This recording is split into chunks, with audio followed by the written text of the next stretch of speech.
नमस्कार, देश की बात में आप सभी का स्वागत है, अभिनंदन है। याद कीजिए, आम आदमी पार्टी का जब जन्म हुआ था तो उसके पीछे मूल स्वर क्या था जिसको समर्थन मिला। वो मूल स्वर था कि परंपरागत राजनीतिक दल जो है वो भ्रष्टाचार में डूबे हुए हैं। उस समय का दौर भी याद करिए। कांग्रेस की सरकार तमाम तरह के भ्रष्टाचार के आरोपों से घिरी हुई थी। 2G 3G क्या क्या तमाम नाना कॉमनवेल्थ गेम और नाना प्रकार के भ्रष्टाचार थे। कोयला घोटाला, ये घोटाला, वो घोटाला।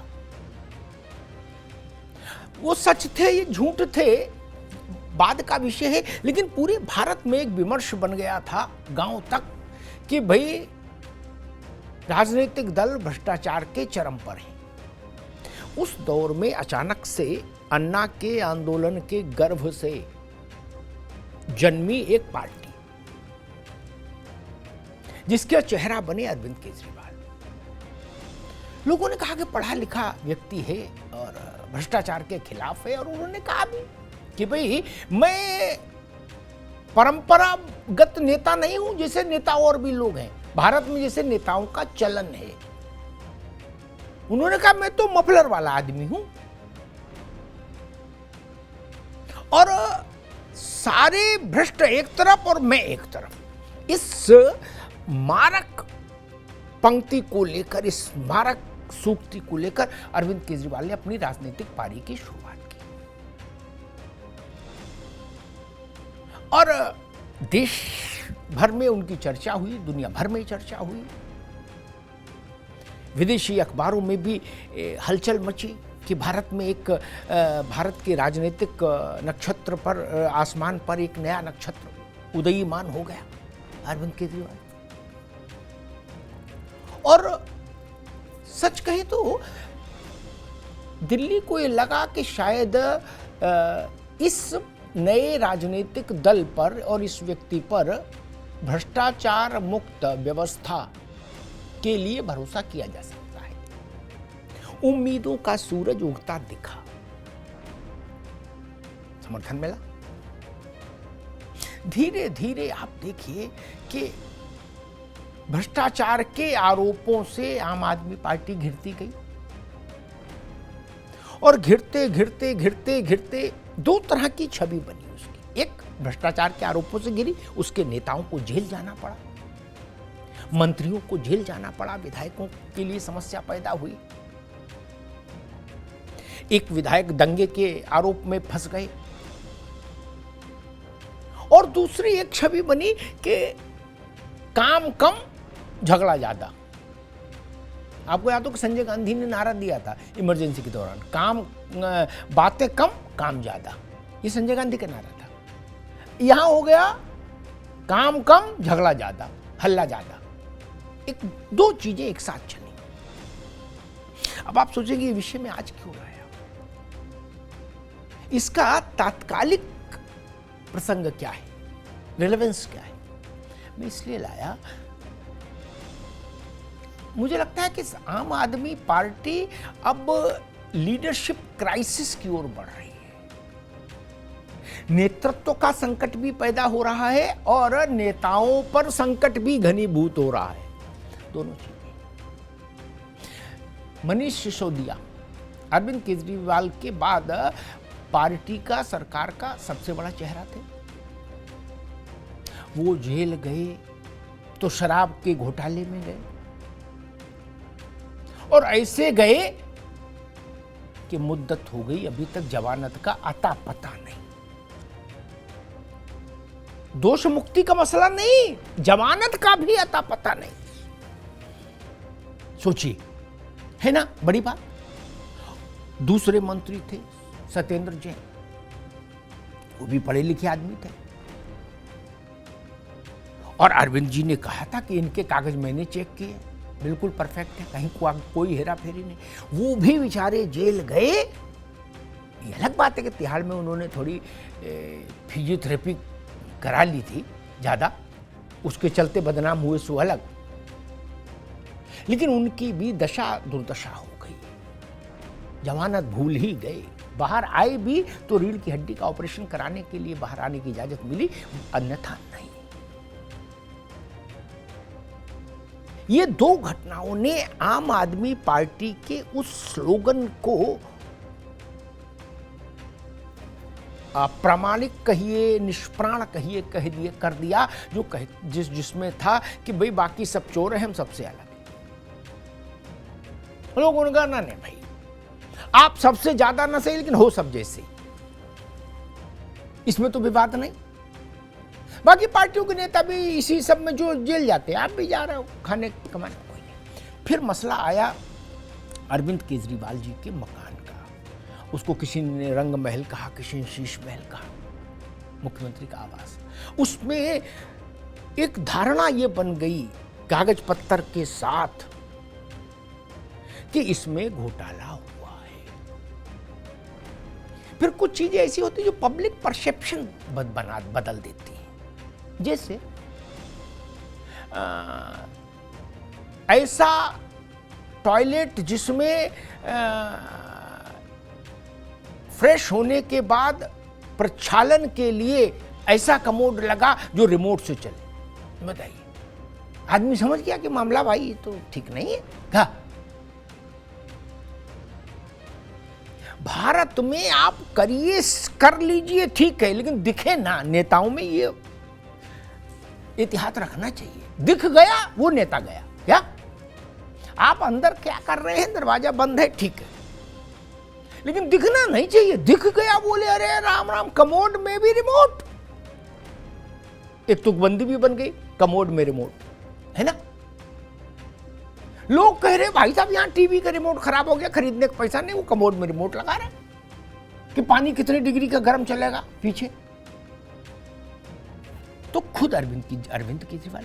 और उसके बाद एक आप देखिए, ये संयोग है, प्रयोग है, शगुन है, अपशगुन है, मुझे नहीं पता। मैं नजूमी भी नहीं, मैं राजनीति का एक विद्यार्थी हूं। आम आदमी पार्टी में जो भी चेहरे ऐसे बढ़े आगे, जिनको कहा गया कि ये केजरीवाल के बाद की हायरार्की में है, तो जब सिसोदिया और सत्येंद्र जैन जेल चले गए तो कहा गया भाई राघव चड्ढा, ठीक, राघव चड्ढा। अब राघव चड्ढा का नाम मैंने क्यों लिया? इसलिए क्योंकि राघव चड्ढा को जो आम आदमी पार्टी के इनर सर्किल के लोग हैं, वो इस बात को जानते हैं कि पंजाब में भगवंत मान चेहरा है, मुख्यमंत्री है, चेहरा है, लेकिन आम आदमी पार्टी के ही लोग कहते हैं ऑफ द रिकॉर्ड कि real chief minister Raghav Chadha है वहां, ठीक। तो राघव चड्ढा का महत्व आप यहां समझिए। क्या वो राघव चड्ढा राज्यसभा के सदस्य भी हैं, पंजाब के कमांडर इन चीफ भी हैं। लोग कहते हैं भगवंत मान उनसे बिना पूछे कुछ फैसला नहीं कर सकते। और राघव चड्ढा का मतलब केजरीवाल,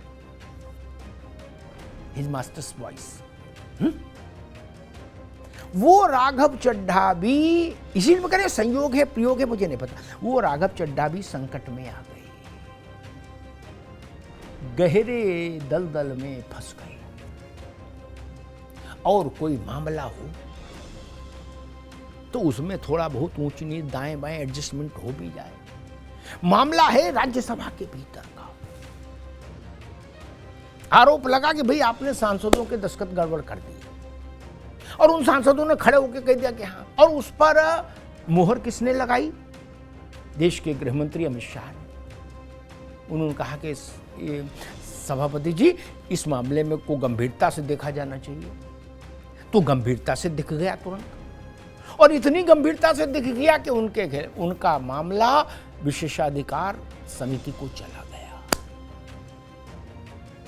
यही नहीं रुकी रेलगाड़ी, छुक छुक करके आगे बढ़ी, और तय कर दिया गया कि भाई जब तक विशेषाधिकार समिति यानी प्रिविलेज कमेटी, ये बहुत महत्वपूर्ण कमेटी होती है, ये भी सिफारिश कर सकती है कि इनको सदन से विदा कर दिया जाए। प्रिविलेज कमेटी बहुत पावरफुल कमेटी है, क्योंकि संसद में प्रिविलेज का ही खेल है, वे विशेषाधिकार का ही तो खेल है। उस कमेटी की जब तक जांच पूरी नहीं हो जाएगी तब तक राघव चड्ढा जी राज्यसभा से निलंबित रहेंगे। मैं अभी ये बात ही नहीं कर रहा कि संजय सिंह जी पहले से निलंबित है। संजय सिंह जी पर उतना गंभीर मामला नहीं है, लेकिन राघव चड्ढा का निलंबन संजय सिंह के निलंबन से अलहदा है, अलग है। इसमें गंभीरता ज्यादा है, इसमें खतरे का अलार्म बजता दिख रहा मुझे। इस है यूं तो सांसद प्रायः सदन से निलंबित होते रहते हैं, फिर वापस हो जाते हैं, कोई इतना बड़ा इशू नहीं होता। किसी दिन आप स्पीकर से टकरा गए या यहाँ चेयर से टकरा गए, जाऊं का हो गई तो निलंबित हो जाते हैं, वो विषय नहीं, वो एक रूटीन प्रक्रिया। लेकिन ये मसला कि कागज कूट रचित कर दिए आपने, हालांकि राघव चड्ढा कह रहे कि ऐसा कुछ नहीं हो, ये फर्जी बात है, बीजेपी हमारे पीछे पड़ी है, हमको जीने नहीं देना चाहती। लेकिन मसला हाउस के अंदर का है, उसमें कोई बाहरी दखल हो नहीं सकता, और बाहर प्रेस कॉन्फ्रेंस करने से भी कोई लाभ नहीं। वहां कमेटी में वहां तो दूध का दूध पानी का पानी होना है। तो क्या हम मानकर चलें, और संकेत ये भी आ रहे हैं कि प्रिविलेज कमेटी के फाइंडिंग के बाद, यानी प्रिविलेज राज्यसभा की प्रिविलेज कमेटी जब इस पर फैसला ले लेगी राघव चड्ढा वाले मसले पर, तब जो सांसद हैं कंसर्न, जिनके दस्तखत का मसला है, वो एफआईआर कराएंगे दिल्ली के थाने, किसी संसद मार्ग थाने में। वहां से समस्या और गंभीर हो जाती है। क्या भाजपा आप हमारे पीछे पड़ी है? ठीक है, आप कहिए। मनीष सिसोदिया ने भी यही कहा, सत्येंद्र जैन भी यही कह रहे, केजरीवाल जी भी यही कह रहे, लेकिन इस कहने के बाद भी जिसको जेल जाना है वो तो गया ना, जमानत नहीं मिल रही तो नहीं मिल रही। वैसे ही राघव चड्ढा के लिए क्या संकट का अंधेरा और घना होने जा रहा है, एक बड़ा सवाल है। और इसी सवाल से जो मैंने शुरुआत में आपसे कहा था कि आम आदमी पार्टी में जो भी चेहरा अरविंद केजरीवाल के बाद सबसे महत्वपूर्ण बनने की दिशा में आगे बढ़ता है, वो चेहरा अचानक से संकट के चक्रव्यूह में घिर जाता है। ऐसा क्यों होता है? संयोग है, प्रयोग है, यह आप तय करिए, लेकिन होता है ऐसा। उदाहरण सामने है, और सबसे ताजा केस है जिसकी आज मैंने आप लोगों से चर्चा की, राघव चड्ढा का। ये आम आदमी पार्टी के भीतर की जो आंतरिक, हर पार्टी में जो एक आंतरिक राजनीति होती है, उससे इसका कोई लेना देना है क्या,